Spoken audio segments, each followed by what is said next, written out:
Hoy par, hindi to sponsor ah. Gusto ko lang ituro sa'yo kung anong gamit ng lubricant spray at maitutulong dyan sa sasakyan mo. Kaya panoorin mo to.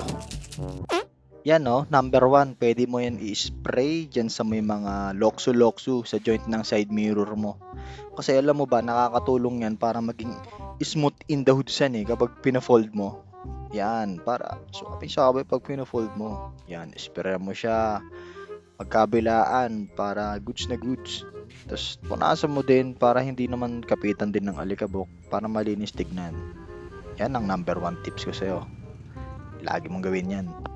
Number 2, pwede mo yun i-spray sa mga joint ng wiper arm mo para kapag nag-perform siya smooth na smooth.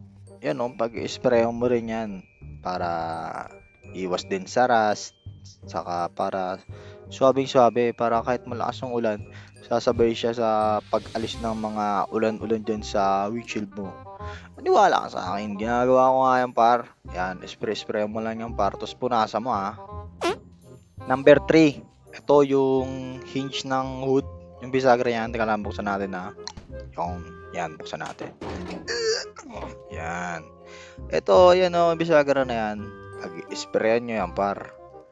Akin tulong kasi yan par pag yan, para pag inaangat nyo, smooth na smooth. Yan, punasan nyo para di makapitan ng alikabok. Kabila rin, basta lagi magkabilaan para same. Huge.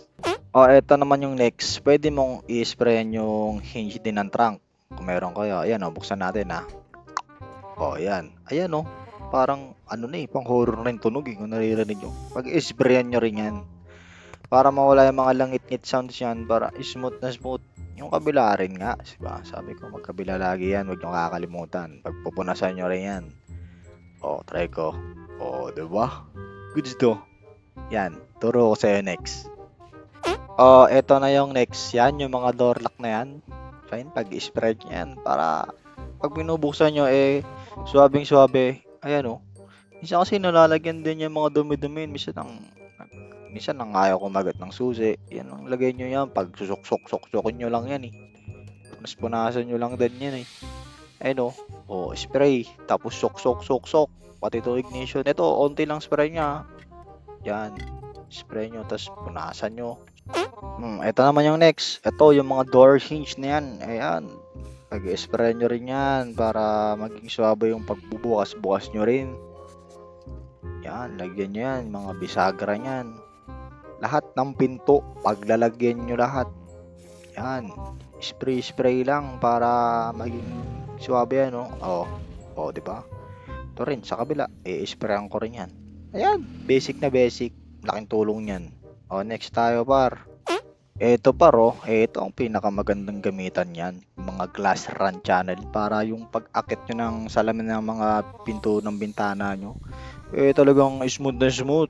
Ayan talaga yan pag bubunsan nyo lalo yung mga hirap na hirap iangat. Lalo ito, naka-manual pati mga power window. Pag-i-spray nyo yan par lahat para. Ayun lang sikreto nyo par talaga naman pag nilagyan nyo yan talagang isang mga ganun talaga pre. Kaya ako lahat talaga lalagyan ko yung pre. Yan, linisin nyo lang yan konti. Pero malinis yan pero good yan, lagyan nyo lang para. Yun, gay. Ito naman yung next, pag i-spray niya yung car seat rails na yan. Yan yung, diba minsan ang hirap iurong yan i-spray mo lang yan par. Ayun pag i-spray mo yan, magkabilaan. Kaya minsan kasi ang hirap nyan paganahin dahil nga puro dumi na, tapos kailangan pag nang ganyanin mo lang yan, pag i-spray mo lang yan, goods na yan. Tignan mo to diba? Smooth diba? Yun din sa kabila, spray mo lang yan par para goods. Ito naman next par, ito yung mga pedals na yan, yung sa may accelerator, yung sa may brakes, yung sa may clutch, kung may clutch kayo. Yan yung mga joint, pag i-spray din yan par para minsan kasi alam mo yung pag kumapa ka, para matunog jeep. Minsan yung yung sagot dyan Yan, pag i-sprayan nyo yan. Para naman smooth na smooth. Para goods na goods. Sprayan ko to. Yan, di ba? Ito naman par, minsan ginagawa ko to optional lang naman to, depende to sa inyo. Sa mga suspension parts na minsan may naririnig kayong mga langit-ngit o din yung alam. Minsan may dumi lang yun. Yan, pag-i-spray nyo yan. Pero pag oras na may tunog pa rin yun, edi pacheck nyo na. Ito ano lang to, parang first step lang to sa diagnosing yan. Pag-i-spray nyo yung mga rubber parts na yan. Suspension, tapos obserbahan nyo. Kung nawala dyan, edi goods. Kung hindi mawawala, edi gastos. Ito yung mga listahan, i-screenshot nyo na lang. At kung may gusto ka pang idagdag o i-share, mag-comment ka lang sa baba. At kung may natutunan ka, edi mag-subscribe ka na, ha? Basta, kita-kits tayo sa next video.